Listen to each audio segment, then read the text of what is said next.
வணக்கம். நான் முதல்வன் திட்டம் மூலமாக தமிழ்நாட்டில் நிறைய ஏழை மாணவர்கள் எல்லாம் உயர் பதவிக்கு கொண்டு வரணுன்ற ஒரு நோக்கத்தில், நல்ல நோக்கத்தில் பண்ணுறாங்க.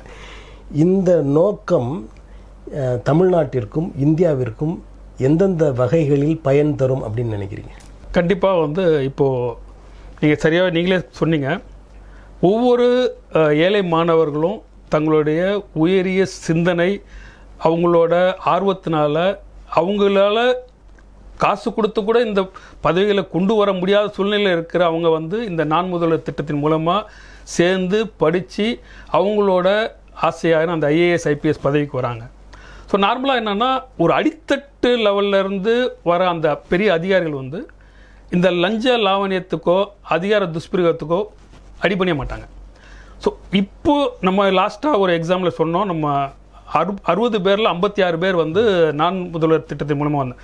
இப்படிப்பட்ட அதிகாரிகள் உருவாகி உருவாகி உருவாகி ஒரு ஸ்டேஜில் போனால் எல்லா ஸ்டேட்லேயும் இவங்களோட டாமினேஷன் இருக்கும்.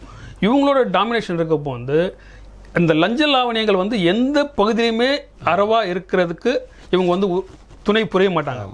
இந்த அரசியல்வாதிகள் லஞ்சங்கள் பெறுவதை விட, அரசியல்வாதிகள் சட்டத்திட்டங்களை மீறதை விட, அந்த அரசியல்வாதிக்கு துணை புரிகிற அதிகாரிகள் தான் இவங்களுக்கு காரணமே. நம்ம இதில் பார்த்தீங்கன்னா ஐஏஎஸ் ஐபிஎஸ் தான் நிறையா படிச்சிருக்கணும். அரசியல்வாதி 2வது 3வது படிச்சிருந்தாலே போதும். ஏன்னா இந்த ஒவ்வொரு அரசியல்வாதிக்கும் இந்த அதிகாரிகள் தான் பிளான் பண்ணியே கொடுக்குறது. ஐயா இப்படி போங்க, இப்படி போய் இப்படி எடுத்திங்கன்னா இந்த இதை முடிச்சிடலாம், இதை போட்டு இது அப்ரூவல் எடுத்திங்கன்னா 1000 கோடி எடுத்துடலாம், இதை போட்டுனா 2000 கோடி எடுத்துடலாம் சொல்லிட்டு அதிகாரிகளுக்கு, அதாவது அரசியல்வாதிகளுக்கு கிளீனாக ஸ்கெட்ச் போட்டு கொடுக்குறதே இந்த அதிகாரிகள் தான். இந்த அதிகாரிகள் தெளிவு பெற்றாங்க, இந்த அதிகாரிகள் மாற்றப்பட்டார்கள், இந்த அதிகாரிகள் சரியான நோக்கத்துக்காக தேர்ந்தெடுக்கப்பட்டார்கள், கொண்டு வரப்பட்டார்கள் அப்படின்னா இந்த அதிகாரிகள் கண்டிப்பாக அந்த அரசியல்வாதிகளுக்கு இந்த மாதிரி கையூட்டு காரியங்களுக்கு உதவ மாட்டார்கள் என்பது நம்பிக்கை. இந்த மாதிரி ஒவ்வொரு ஸ்டேட்லையும் வரப்போ தமிழ்நாட்டில் கண்டிப்பாக லஞ்ச லாவணிகள் குறையும்.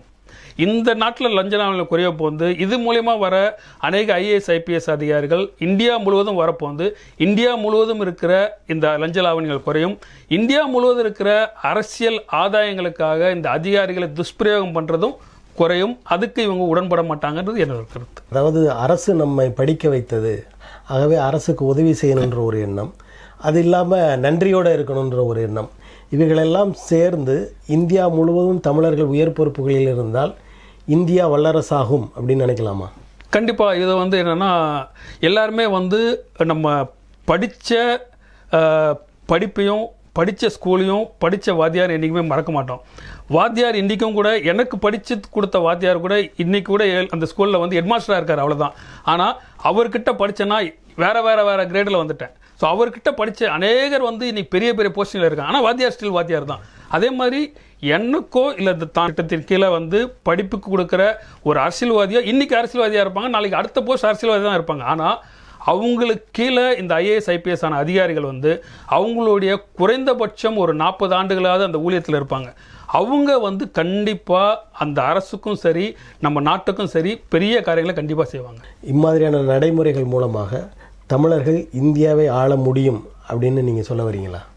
இதில் என்னென்னா, இந்தியாவை தமிழர்கள் ஆள முடியுமா அப்படின்றத விட இன்றைக்கு இதில் நிறைய ஸ்கோப் இருக்குது, அதாவது வாய்ப்புகள் இருக்குது.